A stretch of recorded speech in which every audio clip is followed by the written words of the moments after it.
Welcome, everybody. I'm excited today to be joined by Mr. Larry Stein. He is the author of the just released Free to Speak. And we're going to learn more about Free to Speak and some of the work that Larry does around communication. And so I'm going to let him tell his story. He's got a fascinating story and how he's helping others in the world. Larry, welcome to the program. Thanks, Dean. It's great to be here. Really appreciate it. So let's start off with Larry's story, because I think that is instrumental in understanding the book and the work that you do and the messages that you share. So however you want to share your story, let's begin there. Well, I grew up with a pretty severe stutter, and whereas 80% of all kids outgrow it, 20% don't. I'm one of those lucky ones. And supposedly about 1% of the country stutters. I find that hard to believe because I've hardly met anyone who doesn't stutter other than at association meetings. But I'm one of those. And, so now people say, wow, you're such a hero. You did all this. I'm absolutely not. I am a poster child for what not to do with a stutter. I avoided speaking like the plague. I compromised my career. I always wanted to be an investment advisor.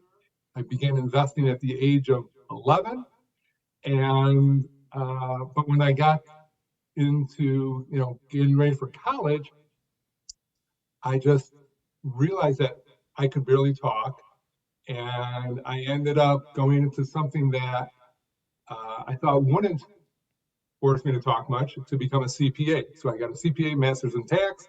I hated college. I hated work. I hated myself. Totally frustrated with life. Stuttering dominated. It consumed me. So, but through the years working in the work world, I had to talk, and I began to, speak better and better over the years, and wife and kids, and that helped me. And then at the age of 54, I opened my dream business. When many of my friends are talking about retiring, I opened my own investment business. And after a year, I was just so thrilled, but I realized I hardly had any clients. And so I had to improve my speech, at least enough to be able to talk. By that time, I could make small talk, but I couldn't do the big talk and like asking for $1 million to open an account, that kind of talk. That's kind of high pressure, and the high pressure stuff that goes in between before that. And so public speaking was actually my way in.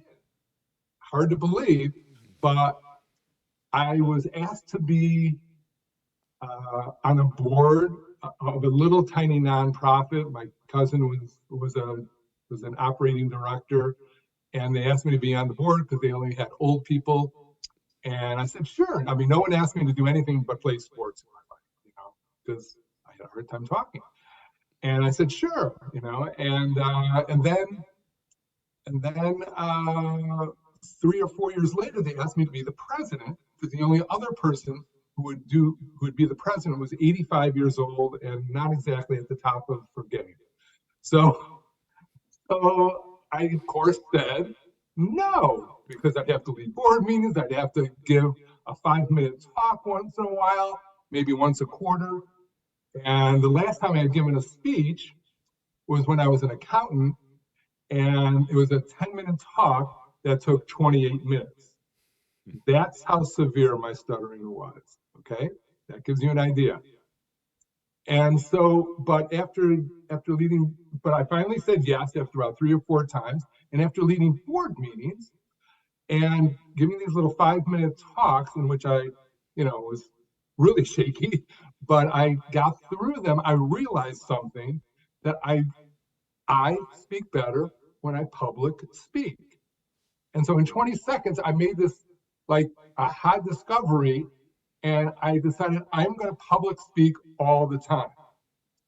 And then I began mimicking broadcasters, and then I realized, 50 years of stuttering really messed me up. So I had to kind of retrain my brain.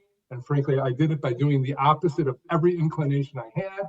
And then I realized that was not enough yet. I had to work through one situation after another in really small steps because I was, I mean, it was terrifying for me. I was doing things that once paralyzed me.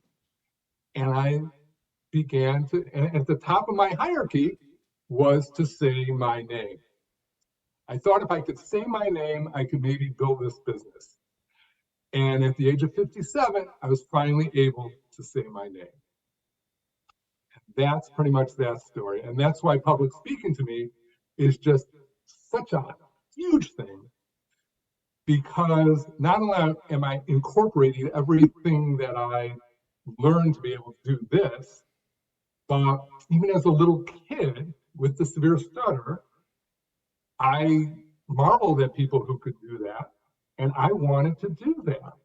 And so when I give talks, after I leave the venue, I walk out the door, and I go, and I'm just so grateful for the opportunity, not only to talk, but to connect with people and to be able to speak freely. And that's why the book is called Free to Speak, because it's this thing that I could have never imagined.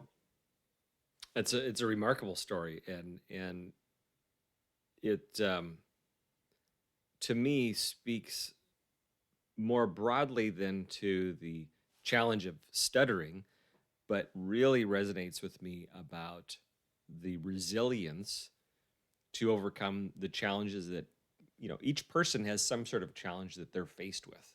And what do we do with that? And what I love about your story is you said, basically I avoided that challenge for a long time, right? And you felt like eventually like I can't avoid it anymore. I have to face this thing head on. And so really a story of resilience and courage.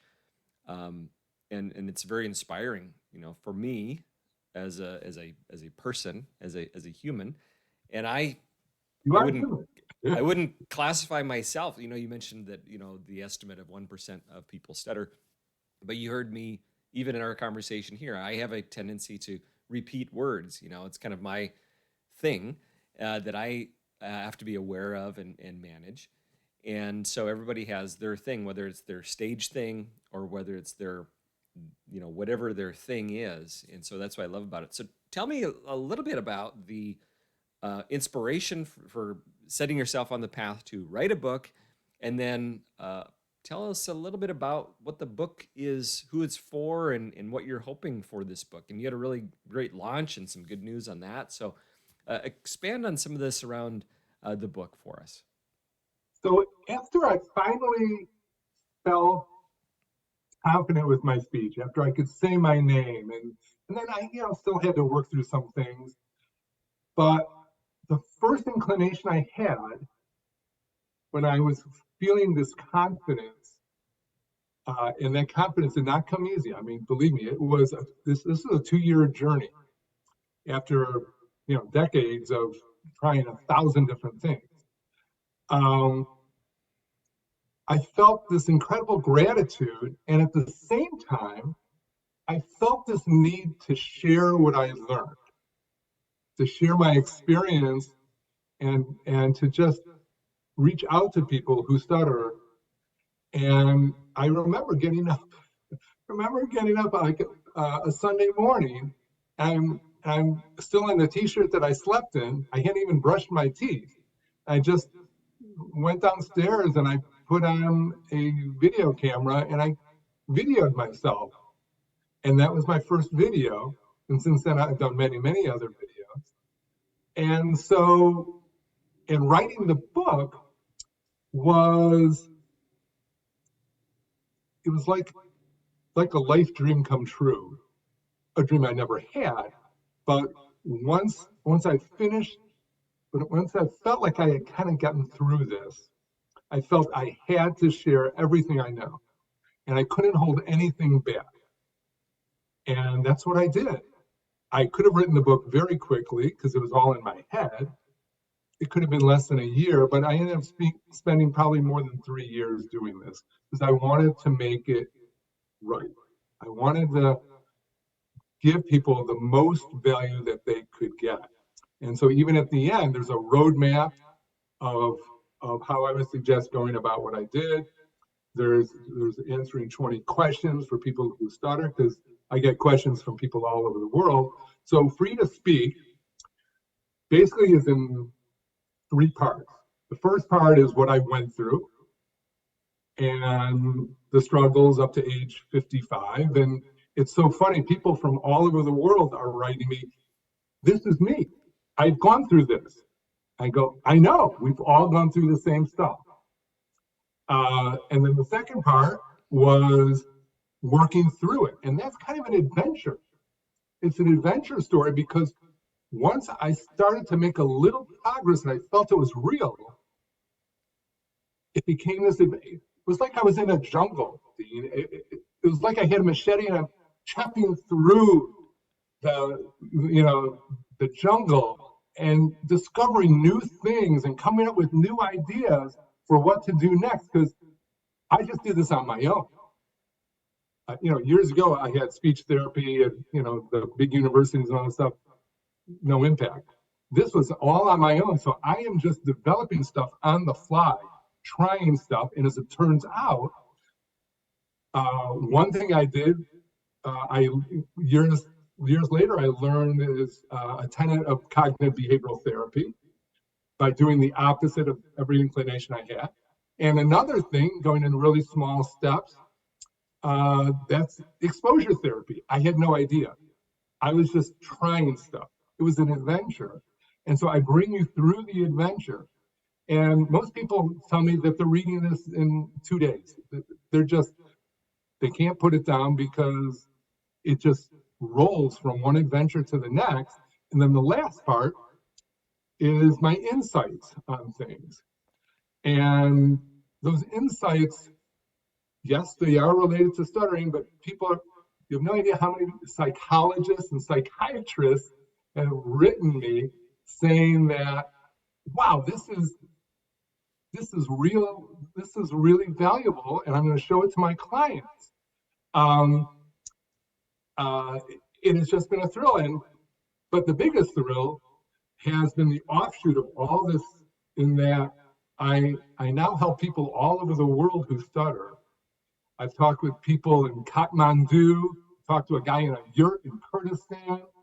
I talked to a guy yesterday in Bulgaria, and I meet with these people every week, and it's been so exciting to see them grow and to see them take on the challenges of their life. And it has been the thrill of my life, really. I mean, having kids, that's number one, but this is a pretty close number two. This is pretty close. Well, it really is a type of a creation story.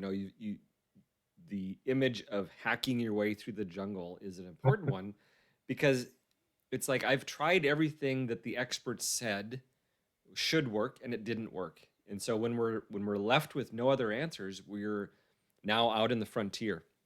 And we end up in the world of experimentation. And that happens in our businesses, that happens in our lives, that happens when we're raising kids, right? There's a lot of experimentation that's going on. And Yeah. you had a very clear challenge. You were motivated to overcome that challenge. And you said, I have to go figure out what's going to work for me and then find out what the lessons are from that. And so what a great illustration for any of us, whether it's stuttering or whatever challenge we have, is that we don't become so reliant. This is what's going through my mind, is that we don't become so reliant on the credentialed experts to be the holders of the answers, but rather trust in ourselves to go out and find what works.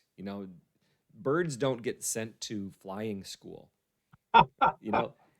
and a bird can't explain to you why or how they fly. They begin to learn how to fly, and you went out and you figured out how to fly rather than feeling like you had to go to some flying school. And so I think that's an encouragement for any of us when we find ourselves not sure how to solve a problem, is that realizing that maybe the best thing we can do is just get out there and start experimenting. What are your thoughts on that concept of experimentation to find our way through the jungle? Yeah, so just real quick, I don't know if you've seen my book, but in the corner, in the top right corner, is a bird flying. I love it. So you are right on, my friend. You know, one of the great insights that I had was everyone tells me, you know, I'm just not ready to take on my speech. I'm not ready to take on this challenge. I have to do this, I have to do that, I have to be in a better place, I have to be in a better frame of mind, I have to work this thing out, blah, blah, blah. And frankly, neither was I. I was not ready. I had crushing pressure about could I save my business? And I was certainly not ready. I had so many concerns. But you know what? Once you make a little progress, once you get the ball rolling, things change and something amazing happens. You change, you grow, and you grow into that person who is ready to take on the challenges. You take on a new resourcefulness, a new resilience. And I found this vein of creativity and resourcefulness that I had no idea that I had. And I kept on tapping that as I reached each roadblock. And I was stymied. And it was like, I don't know if you've seen the Matrix movie, you know, where Neo and they download these capabilities. I felt like I was reaching into myself and finding capabilities I never had, never tested, and would never know if I didn't have this challenge. And so, in a sense, this challenge has been a blessing because I would have never known who the real Larry Stein was if I hadn't pushed this envelope to such a degree that I never even contemplated. So it's been quite a ride. Yeah, it's encouraging and inspiring, and a conversation that I think we could go really deeply in, and that's the power of the challenge. And so, for any of us, we can seek out and choose challenges, and that's a good thing for us. Go find a challenge worth solving, find a problem worth solving, set ourselves towards that. Other times, the challenges are set upon us, right? You had a challenge put upon you. You resisted it for maybe decades, right? Until you couldn't resist it anymore. And when you talk about your business, nothing focuses the mind like the threat of bankruptcy. And suddenly we find the courage to do things that are maybe not comfortable. And there is a psychological lesson there that do something in a small way and find that progress. And whether we are thinking about becoming speakers, thinking about becoming writers, you can only think about it so long. You have to do it and do it in a small way and begin building on that. And that's the lesson, the inspiration that I have from your story. And I just think it's amazing that not only you sharing your story with others, but also the coaching that you do to help people with the lessons that you've learned. And you're quite literally changing people's lives in the work that you've done. And I'm very thankful for that. And it's inspiring for hopefully many people in ways that they can do small things in their own lives to make change, to make progress, and that it's never too late to pursue that vision, to pursue that dream, and do the work, and that from that significance comes the energy that maybe we didn't even realize was underneath the surface. Right, never to be ahead. So, if we want to learn more about the book, or we want to learn more about Larry, where would you direct us? Where would you send us? Stein on stuttering. Two of those words I could not say 10 years ago. steinonstuttering.com. There's also an Instagram site, Stein on Stuttering, and YouTube. And the book is on Amazon. It's called Free to Speak, My Journey from Stuttering to Public Speaking. And so that has been the ride.